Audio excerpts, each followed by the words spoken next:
everybody, welcome back to the channel. If you're new to the channel, then it is really great to have you join me today. I hope you all had an absolutely amazing Christmas and are looking forward to the new year, which is just a couple of days away. Today what I wanted to do was a little bit of roundup of my favorite gear of 2025, the stuff that's come into the studio which has absolutely changed the way I kind of play, think, etc, etc. Kind of like, yes, I finally have my Snakeskin guitar, but I'll tell you about that in a second. Let's get going with the gear first. First up, there is the Fractal processors. I have an FM9 which I bought, first of all, I think in about, I don't know, March, April, May, sometime like that. And then I bought an FM3, and a few weeks ago, my friends at G66 sent me an AM4, which, as of making this video, is still in my studio and needs to be sent back. Actually, I might just give them a call and say, take my money, take my money. You know what? This stuff has absolutely blown me away. I adore the way that the Fractal gear sounds. It feels really organic to play. It sounds amazing. My FM9 is constantly plugged into my Mac. It's back there on the floor. I'm not holding it because it is about, you know, this ginormous. And this is just a lot smaller to hold and show you. But the FM3 is just as cool. Like I said, I love the sound of this gear. It really has changed the way I'm approaching recording as well, because this feels so natural. I still use my tube amps, but a lot of the time I will plug into the Fractal gear because it sounds just as good and it feels just as good. The other thing that these units have allowed me to do is start my tutorial videos on tones as well. That's been a lot of fun to do. There is a lot planned, not just for my channel, but also I'm doing videos for the G66 channel as well. That is such a blast to do. So you can check out the tutorials on both. I want to give a huge shout out to my buddies over at G66. They are my Fractal family. They are so awesome, every single one of them. Suk, Dario and everyone else. A huge thank you from me for all the great gear that Fractal does and all the great work that they do as well. And you know, like I said, working with them is totally awesome. I love it. I look forward to it every single day. Yeah. Can you tell I'm a bit of a Fractal fan now? Let me give you a blast of what these things sound like first.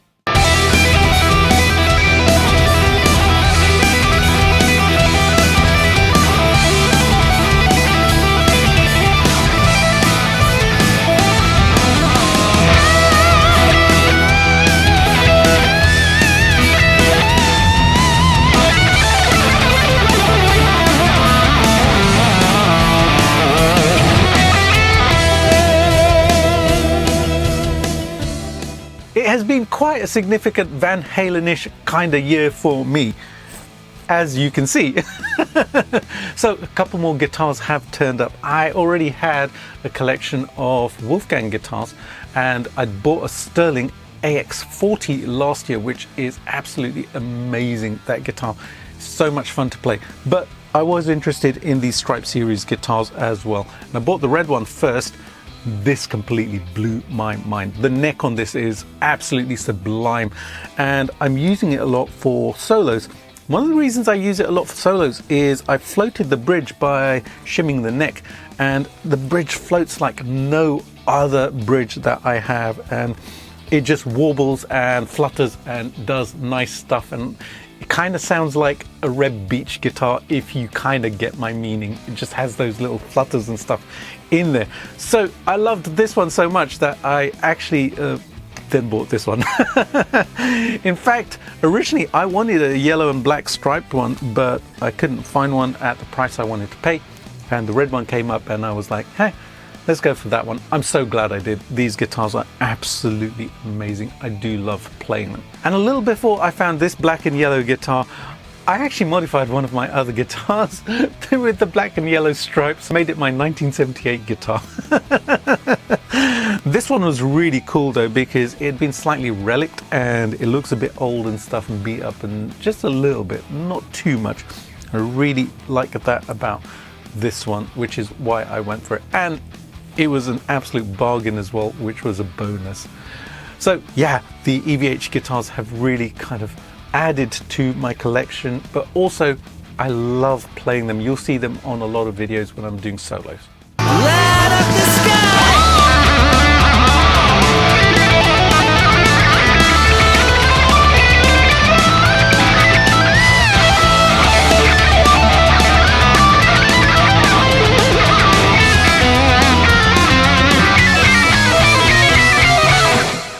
And then this turned up as well, my Tokai Explorer. This is such a great guitar. I needed to add an Explorer to my collection because of the Van Halen thing.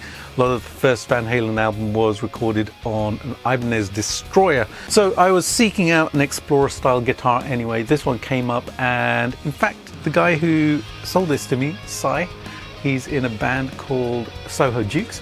And we've become friends actually, because he lives literally about half an hour away from here, and I've actually met him once. He's been down to the studio. Super nice guy, and he actually follows the channel, so he dropped me a message after I purchased it from him on Reverb and said, "Hey, are you the Jay from YouTube?" And I was like, yeah.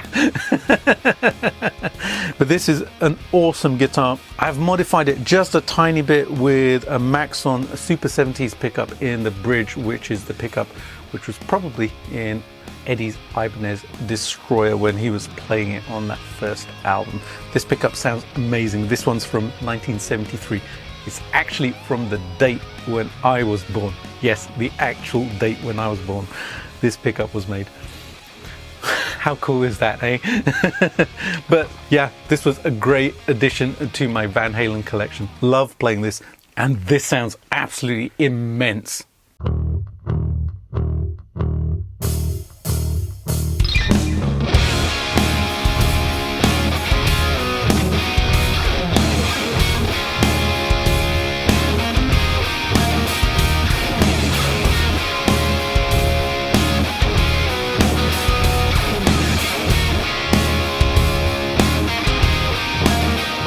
A couple of Van Halen amps made it into the studio this year as well. This is my EVH 5153 LBXS.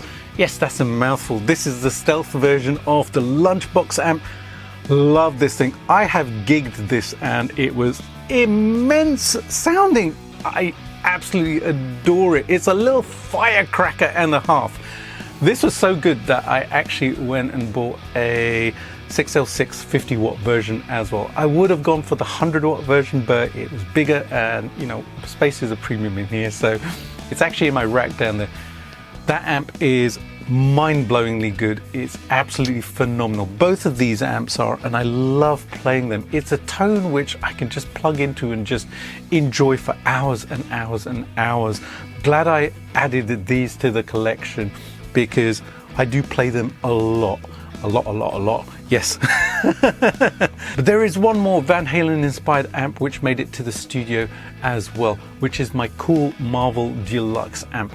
That amp is pure vintage Van Halen. It is the Eddie sound, it is the brown sound. That amp completely blew my mind when I first saw it. I actually met Aryan Cool at the Brighton Guitar Show earlier this year, which was I think about June or July this year, and immediately caught my eye because the amp looked great, but there was an EVH guitar which was right next to it.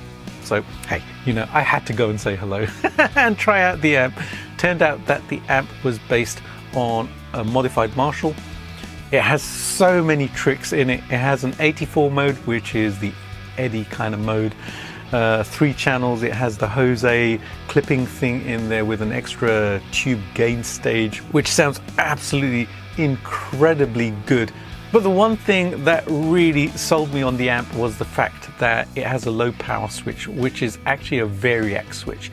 So it reduces the voltage to the tubes, and it has a really awesome effect on the sound. All 3 of these amps are amps that I use regularly, and I love playing through all of them. I have all the different stages of Van Halen-ness that I need in the studio.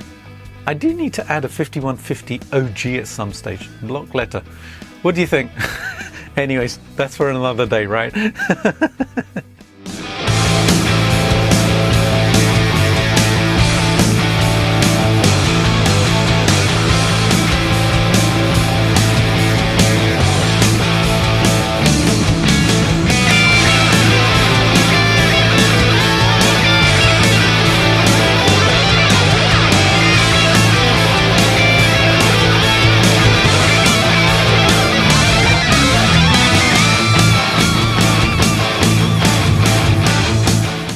musical life is more than just about gear for me, and one of the highlights of the year was going up to Edinburgh Fringe and meeting Leon Todd and hanging out with him for the day. That was such a great day. Leon is obviously an absolute monster guitar player, but he's also a really, really down-to-earth, nice guy, and hanging out with him was so cool. And being able to spend time with him and see him play actually in the evening with the cabaret act that he plays for, and you know, just chatting about guitars and life and music and writing and all sorts of things. We even headed down to Guitar in Edinburgh, which is a big guitar store there, just to check out some gear and just hang out a little bit more and stuff. But what a wonderful day, such great memories. Shout out for Leon, and I look forward to next time I get to hang out with him. Now, while I was in Edinburgh, I also got to meet one of my Patreon supporters, Simon. We communicate on WhatsApp and email all the time, and just meeting up with him was an absolute joy. It was so great to hang out with him for the afternoon. It was a real highlight, again, of Edinburgh. That whole trip was just amazing. And then in the evening, I actually met up with my old friend, David Mark Pierce, as well. He's such a sweetheart. I haven't seen him for years. And hey, like I was saying, this whole musical journey is more than just about acquiring gear and kind of trying out new gear and stuff like that. Yeah, I do get lots of gear coming through the studio because, hey, this is what I do for a living. But it's also about the experiences and meeting these people and hanging out with people. So that was so wonderful. Seeing Dave was just awesome. We hung out for the afternoon, went for lunch, you know, with my wife and his partner as well, and just had a really great catch up. And again, it's a memory which is really dear to my heart from this year and part of the musical journey of 2025 for me. Staying on the subject of guitars, regular viewers will know that I am a big fan of PRS guitars. There is one series which I haven't really connected with too much though, which is SE, yeah. Until now. This is my purple PRS SE guitar. I bought this kind of on a whim really, because I was actually looking for a PRS Paul Alander guitar, because I borrowed one from a buddy of mine, my friend Rog. He's a really, really good friend of mine, and I borrowed it for a couple of weeks and I did a video with it, and it's an amazing, amazing guitar. I couldn't find one, and I ended up buying this one because I love maple fretboards, and when I saw this one, I kind of fell in love with the whole purple burst thing, and then the maple fretboard, and also nothing on the headstock. It's a maple headstock as well. It just looked really cool. The thing is, I've had a love-hate relationship with PRS SE guitars, because I've never really felt that the necks feel the same as my custom 24s, my core series, the USA full kind of beans, expensive guitars. And that's kind of like, you know, deterred me from buying an SE. But what I decided to do was get one anyway, and then modify it to make it feel like my USA series guitars. And you know what? I did some work to the neck, rolled the fretboard edges, and did a little bit more stuff like put locking tuners on it and things like that. And this is an amazing, amazing instrument now. It feels so much closer to my USA model guitars. The pickups had already been changed to Seymour Duncans. I think there are a set of pearly gates on here. Fantastic pickups. And then I did the wiring the same as my custom 24 as well, so there are coil split options when I go in positions 2 and 4. So this has become a super versatile guitar, and I use it quite a lot for a lot of things. You know, I'll use it for clean tones because it does clean tones really well, but I'll also use it for leads because, hey, look at it. Looks so great on video, doesn't it? Yeah, I do love this one.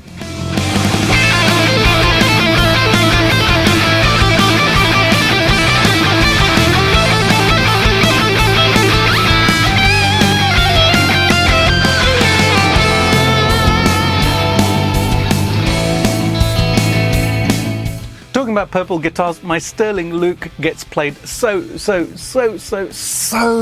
much. I love this guitar. This is my go-to guitar for sure. Even this year, I bought this last year. Now, the reason I'm showing this to you now is not just to say, yeah, I've been using it, but I have ordered another one back in March, a purple sparkle one, but it still hasn't turned up. I'm still waiting for it, and I hope it turns up at some point. But I do love these guitars. The necks on them, the soft V shape is totally amazing. The build quality, the sound, everything about these just appeals to me. You know, I wouldn't have thought that a guitar of this style would have been my kind of like just, you know, everyday guitar, the one that I keep picking up, whether it's for teaching, whether it's for recording videos. I keep grabbing this guitar. I've played it live a few times as well. It's just so wonderful. I love it.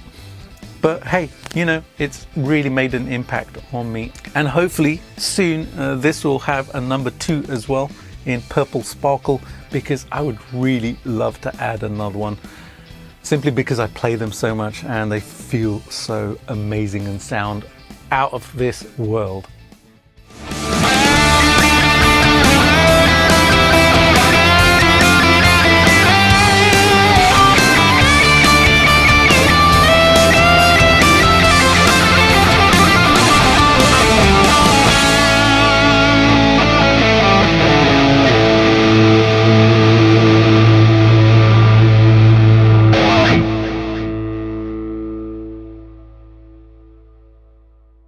There is one more guitar that really does deserve a mention. Snakey here. Yeah.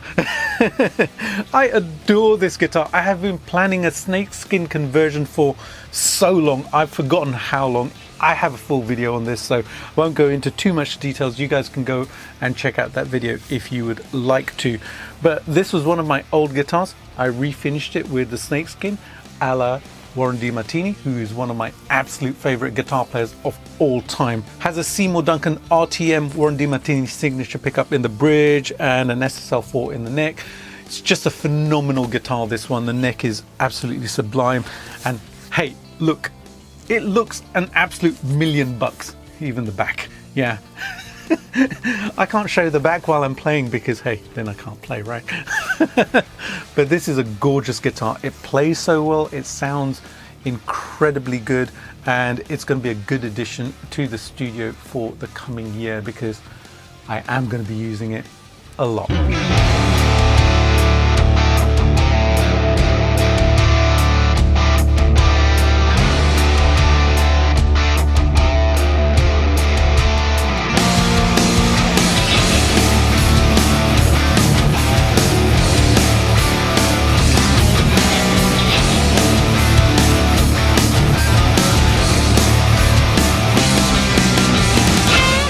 As well as doing a lot of work with the Fractal gear, I have been doing a lot of stuff with IK Multimedia as well and their TONEX platform. These things are totally awesome, especially this. This is the TONEX plug. I totally love this. Look at the size of it. It fits my pocket and it has captures of my entire amp collection right there. And it's an audio interface as well. I can take this anywhere, plug it into anybody's computer and record with my actual amp captures. That blows my mind. It's incredible. I love this little thing. It sounds great and it's so tiny and it's rechargeable. You know, this is awesome, but this is rechargeable. Look, I can switch it on right here. Yeah, I can basically just press the power button and it's switched on, and then I can record with it. That easy. Also, IK Multimedia came out with the Brown Sound packs, which Jim Gorstead did. They've been incredibly cool to use, and that's because Jim is so meticulous about the Van Halen sound and capturing those tones, and he has all the gear, and they managed to condense all of that into captures, which works on TONEX. So incredible job that IK Multimedia did with that. This is actually the Brown Sound edition of the TONEX One pedal as well. Just totally love these things. I love working with IK Multimedia as well. Such an awesome company and wonderful people there as well.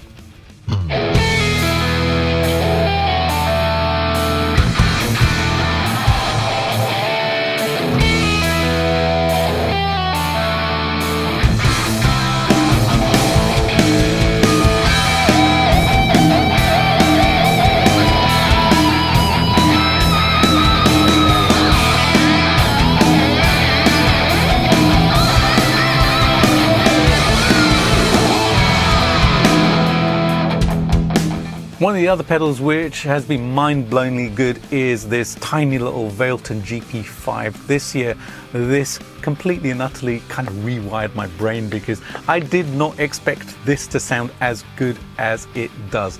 This has no right to sound as good as it does. This is an amp modeler. It has so many effects in it as well. And on top of that, you can run NAM captures of amps in here as well. It does it all, you know, and it sounds fantastic. That's the cool thing about it. These are like 70 bucks. Yeah, that's why it blew my mind, because this is just a tiny little pedal and it does so much. It's so accessible. I wish I had one of these when I started playing guitar way back in the olden days. Yeah, you can see, you know, I'm a little bit older now, right? But if I had had one of these back in the day, I would have been able to buy it because it was relatively cheap, and also it sounds like $1,000,000. These little units do inspire people to play. When you have a good sound, it inspires you to play differently because, hey, you're not thinking about the tone that's coming out, you're just enjoying the process of playing. So a huge shout out to Valeton for creating such an awesome little pedal. Now you probably know that the GP5 has a bigger brother in the form of the GP50 now. This is incredible as well. I will be doing a video on this really soon. This has a party trick in it. It's rechargeable. Yeah, you do not need a power source like you do with this one. It's incredible. It's actually a little bit bigger than this one. It's kind of the size of like a Boss pedal. And somebody pointed out to me yesterday, hey, the fonts kind of look a bit Boss-ish, don't they? And they kind of do, don't they? But it's obviously not a Boss pedal. But check this out. I can basically press these two buttons and we have live. Yeah! Which means I can take this anywhere as well, just like the TONEX plug. That is really cool. Has many ins and outs on it. Yeah. MIDI switchable and all sorts of things, and this I'm sure will sound just as good as this, if not better, because it has the same tech inside. But hey, bigger platform as well, 2 switches so that you can bank up and bank down. Yeah, wax on, wax off, wax on, wax off. We like that, don't we? Yeah.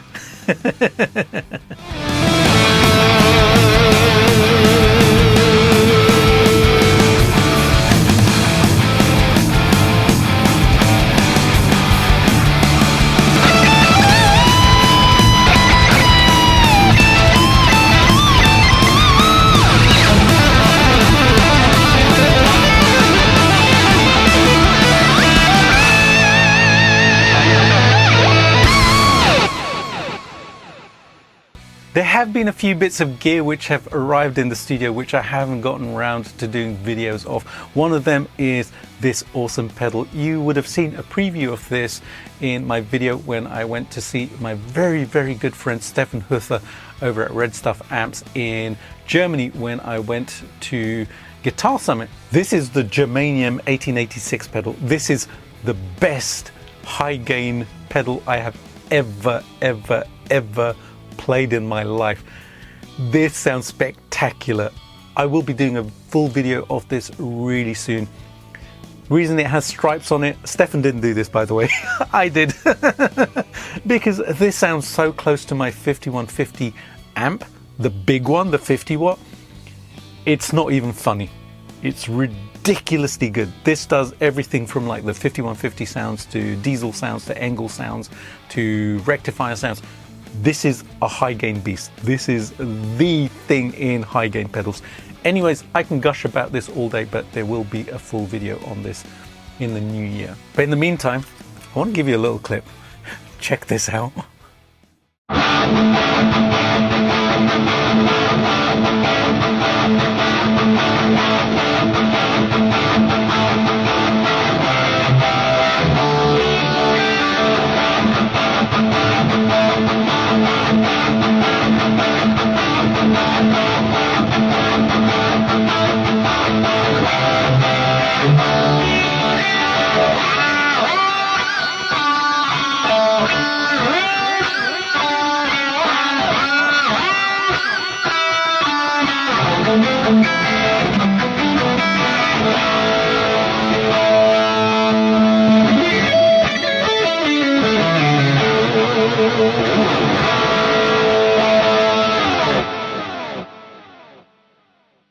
I also took delivery of my Headfirst Alta preamp a couple of weeks ago, and I haven't been able to show it on the channel because I was so busy just doing other videos.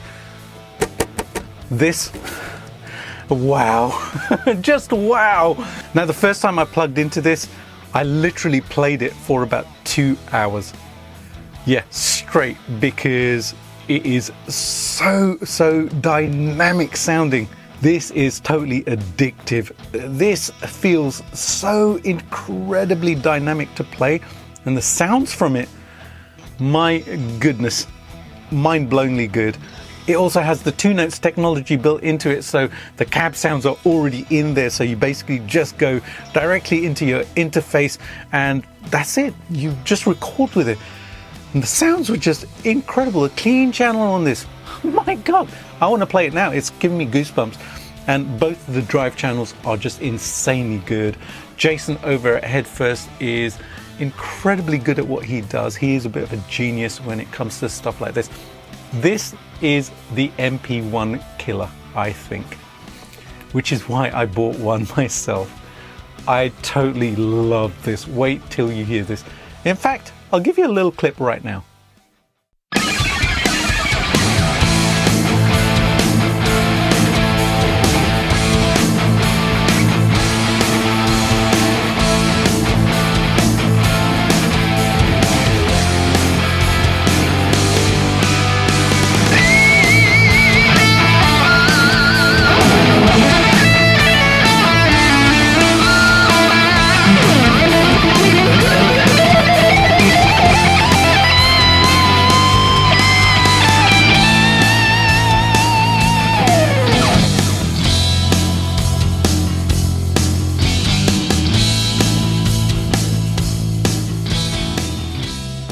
And staying on the theme of rack gear, I have my KHE 8x4 as well. Marcus over at KHE very kindly sent this over for me to check out with my amp collection.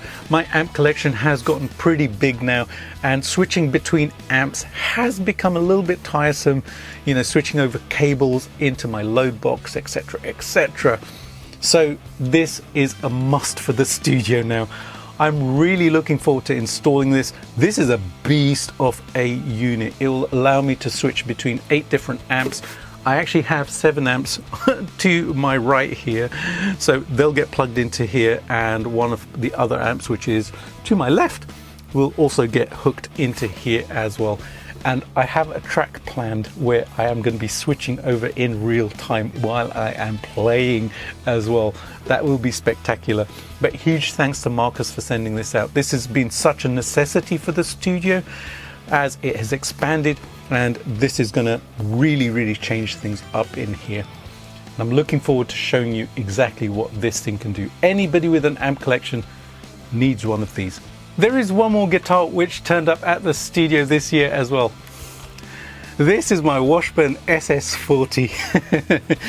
Now, I'm giggling like a little schoolgirl because this has been a dream guitar of mine. I was actually looking for an SS100 or an SS80, but they are so rare now and they're quite expensive if you can find them. And this one came up and I thought, you know what? I'm a guitar builder and I modify guitars. I think I can do something with it. So I have plans for this. So stay tuned for that. I absolutely adore this guitar. I wish I had been playing this on the channel since I got it, to be honest. I love it that much. The neck on this thing is just phenomenal. It sounds absolutely fantastic, even with the stock pickups. I am going to be changing the pickups on this because I have a bare knuckle Rebel Yell, which I will put in the bridge. I've had that one for years. It's one of the first bare knuckles I bought. That was back in, wow, can't even remember when. This must have been like 2006, 2007 or something like that. I've had it since then. But honestly, this guitar, this has been a dream guitar of mine, and this not just fulfilled expectations, it far surpassed them. Such a beautiful instrument. So stay tuned for that because I have some very special plans to make this an SS1000 JP. Yep, there's going to be some really really cool stuff that goes on with this. Alrighty guys and girls, that's my roundup for 2025. It's been an absolutely amazing year for musical gear for me, but also musical experiences. And like I said, it's just as much about the experiences as it is about the gear. Yeah, the gear is nice to get and stuff, but you know what, without having the experiences, this stuff just becomes meaningless. I get to write music all the time. I get to share it with you guys. That is such a pleasure to do. And you know what? I love writing music. I love doing what I do and sharing the passion that I have for what I do with everybody. So if you enjoyed this one, make sure that you hit the subscribe button and hit the bell notification as well, because more videos are definitely coming. You know they're coming because I've already told you what's coming up, right? Also, do give it a like, a hype, and comment as well. I would love to know what your favorite piece of gear from 2025 has been. Also, if you would like to support the channel and get to know when stuff like this comes into the studio, like 3 or 4 months ago, yes, it's been here for quite a while, then head over to my Patreon and sign up, because I do behind the scenes stuff all the time on there. I am literally posting a few times a week, stuff like pictures, videos, sound clips, etc, etc. And I have a fantastic Tone Seekers community down there, so I would love for you to join that as well. Alrighty guys and girls, tomorrow we have some wonderful celebrations coming up for New Year's Eve. I wish you all well. I wish you all a safe time, a wonderful time. Go out and party, plug in your guitars, play some music, have fun, and I will see you in 2026. Yeah, how cool is that? We're about to enter a new year. Have a really great day today, and I'm going to play you out with some music. This is one of my favorite tracks that I've done this year. Yeah, enjoy, and I'll see you soon with another one. Bye for now.